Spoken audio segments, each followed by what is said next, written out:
आज हम करेंगे comparing fractions having different numerators and different denominators. We can compare fractions having different numerators and different denominators by finding the cross products. अभी हमें दो unlike fractions जिसके numerators या denominators same नहीं हैं, हमें उनको कंपेयर करना है. हमें बताना है कौन सा बड़ा या कौन सा छोटा है. ये हम कर सकते हैं क्रॉस मेथड से, उनके क्रॉस प्रोडक्ट्स फाइंड करके, जो हमने ऑलरेडी सीखा हुआ है. तो ये एक सॉल्व्ड एग्जाम्पल है. 4/5 एंड 7/9. तो हम एरोज ऐसे करेंगे 4 × 9 एंड 5 × 7. तो 4 × 9 हम इधर लिख सकते हैं, 5 × 7 इधर. अभी 4 × 9 36 है एंड 5 × 7 35 है. और क्योंकि 36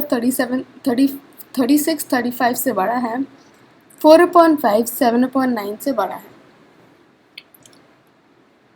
अभी थोड़े एग्जाम्पल्स. अभी हम सेकेंड एग्जाम्पल करेंगे. सेकेंड एग्जाम्पल में हमें क्रॉस मेथड अप्लाई करके हमें पता चलेगा कि 7 × 9 एंड 15 × 7 करना है. तो यहाँ पे 7 × 9 एंड 15 × 4. अभी 7 × 9 = 63 एंड 15 × 4 = 60. अभी इन दोनों में से कौन सा बड़ा है? 63. एंड क्योंकि 63 इससे बड़ा है, जो ये फ्रैक्शन है वो इससे बड़ा है, इसलिए हम ये साइन डाल देंगे. अभी नेक्स्ट है 2/5 एंड 11/20. अभी हमें लेफ़्ट से राइट जाना है, हमें राइट से लेफ़्ट जाना है, इसलिए हम करेंगे 20 × 2 एंड यहाँ पे करेंगे 5 × 11. अभी 20 × 2 = 40 एंड 5 × 11 = 55. अभी इन दोनों में से 55 बड़ा है, इसलिए 11/20 इज़ बिगर देन 2/5, इसलिए हम ये वाला साइन डाल देंगे. नेक्स्ट है 5/7 एंड 3/5. अभी हमें यहाँ राइट से लेफ़्ट जाना है, बॉटम राइट से टॉप लेफ़्ट. तो हम करेंगे 5 × 5. यहाँ पे लिखेंगे 5 × 5 एंड यहाँ पे लिखेंगे 7 × 3. तो अभी 5 × 5 है 25 एंड 7 × 3 है 21. तो अभी 25 21 से बड़ा है, तो मतलब ये जो लेफ़्ट वाला फ्रैक्शन है वो 3/5 से बड़ा है. That means 5/7 is greater than 3/5. अभी नेक्स्ट है 4/9 एंड 3/8. अभी हमें क्रॉस प्रोडक्शन करके हमें पता चलेगा कि हमें 8 × 4 करना है 9 × 3. तो हम जो लेफ़्ट साइड है, यहाँ पे हम लिखेंगे 8 × 4 एंड यहाँ पे लिखेंगे 9 × 3. सो 8 × 4 इज़ 32 एंड 9 × 3 इज़ 27. एंड क्योंकि 32 इज़ बिगर देन 27, हम बोलेंगे कि 4/9 इज़ बिगर देन 3/8. अभी हमें करना है ascending and descending order of fractions. Since you know how to compare fractions, you can easily arrange the given set of fractions in ascending order or in descending order. अभी आपको पता है कि ascending order होता है smallest to biggest और descending order होता है biggest to smallest. अभी हमें fractions को ascending और descending order में arrange करना है. तो हम इन fractions को compare कर सकते हैं. तो हमें पता चलेगा कि जो अगर डिनोमिनेटर सेम होता है, जो न्यूमरेटर सबसे स्मॉलेस्ट न्यूमरेटर होता है वो सबसे स्मॉलेस्ट होगा. तो यहाँ पे सबसे स्मॉलेस्ट न्यूमरेटर होगा 5, क्योंकि 8 12 और 16 सब उससे बड़े हैं, इसलिए पहले आएगा 5/13. यहाँ पे आएगा 5/13. नेक्स्ट आएगा 8/13, क्योंकि 8/13 नेक्स्ट बड़ा है, उसका न्यूमरेटर देखना है. नेक्स्ट होगा 12, क्योंकि 16 उससे बड़ा है. एंड लास्ट 16, जो सबसे बड़ा. अभी हमें क्या करना है? अभी हमें डिसेंडिंग ऑर्डर के लिए उसको रिवर्स करना है. तो रिवर्स करने पर हमें मिलेगा, फर्स्ट हमें 16 लिखना है क्योंकि वो सबसे बड़ा है, फिर 12, फिर 8 और लास्ट जो सबसे छोटा है वो लास्ट आएगा 5. अभी हम एक और एग्जाम्पल करते हैं, थर्ड वाला। थर्ड वाले में सारे डिनोमिनेटर्स सेम हैं लेकिन न्यूमरेटर्स अलग हैं। ये न्यूमरेटर्स है 3, 7, 2 और 1। इस पर हम देखेंगे तो हमें पता चलेगा जो 1 है, ये फ्रैक्शन है, वो सबसे छोटा है, इसलिए हम लिखेंगे 1/16 फर्स्ट क्योंकि वो सबसे छोटा है, फिर 2/16 नेक्स्ट नंबर, फिर 3 और लास्ट 7।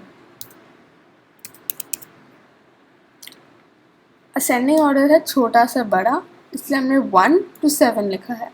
अभी डिसेंडिंग ऑर्डर जो उसका रिवर्स है, हमें उसे रिवर्स ऑर्डर में डालना है, इसलिए अभी सबसे बड़ा यहाँ पे है 7, इसलिए 7 पहले आएगा, फिर है 3 क्योंकि वो सेकंड लार्जेस्ट है, 2 और लास्टली 1। अभी ये सेट बी है जिसमें जो फ्रैक्शंस हैं उनके डिनोमिनेटर सेम नहीं है बट न्यूमरेटर सेम है, और हमने सीखा था जब न्यूमरेटर सेम है तो सबसे छोटा डिनोमिनेटर होता है वो सबसे बड़ा फ्रैक्शन है। तो यहाँ पे मतलब ये सबसे बड़ा फ्रैक्शन है और ये सबसे छोटा क्योंकि 8 सबसे बड़ा है यहाँ पे। तो मतलब असेंडिंग ऑर्डर में हमें छोटे से बड़ा लिखना है, इसलिए सबसे छोटा यहाँ होगा 10/8 क्योंकि उसका जो डिनोमिनेटर है वो सबसे लार्जेस्ट है, 10/8। नेक्स्ट है 10/7 क्योंकि वो नेक्स्ट स्मॉलेस्ट है, फिर 10/6 एंड लास्टली सबसे बड़ा वाला 10/3।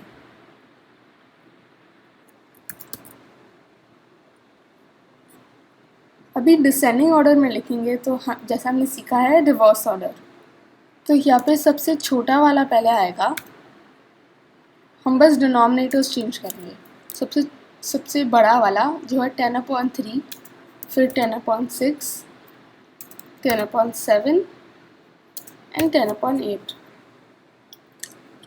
नेक्स्ट हम करेंगे थर्ड वाला, जो फ्रैक्शंस है 11/12, 11/19, 11/2 एंड 11/5।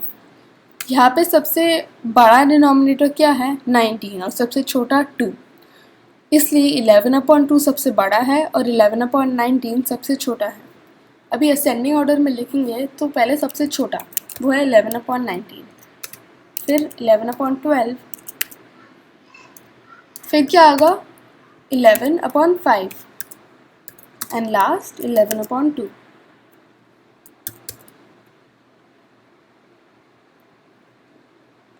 अभी हमें डिसेंडिंग ऑर्डर में लिखना है, मतलब सबसे बड़ा पहले आएगा, इसलिए 2 पहले, फिर 5, फिर 12 एंड लास्ट है 19। अभी हम सेकंड वाला करते हैं, convert into fractions having denominator 12 and then arrange the fractions in ascending order. इसका मतलब है जो ये अनलाइक फ्रैक्शंस यहाँ पे दिए हैं, हमें इनके न्यूमरेटर को सब इवन करना है, इवन मतलब सेम, और हमें ये 2, 4, 3, 6 को हटा के 12 डालना है।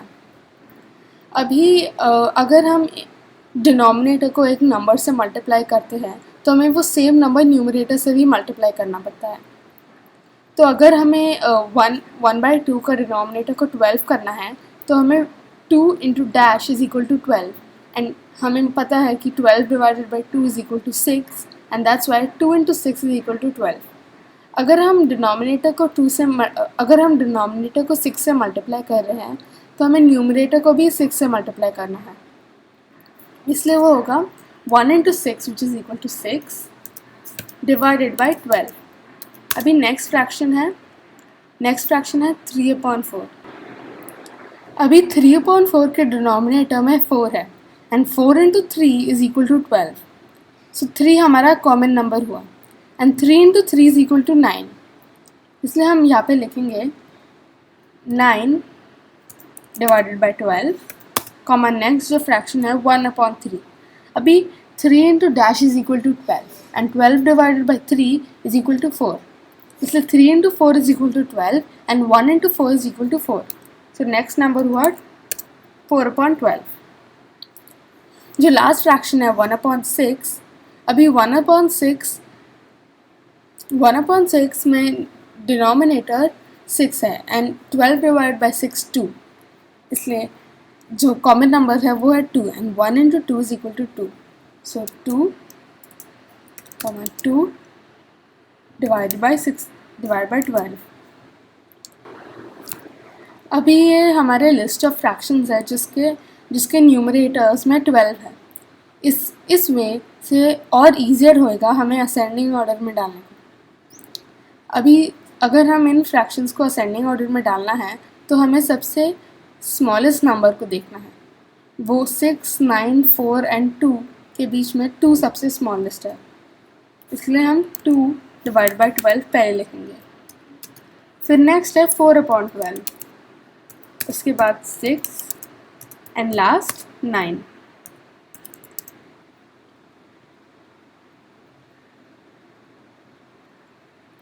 अभी थर्ड है convert the fractions having numerator 20 and arrange the fractions in descending order.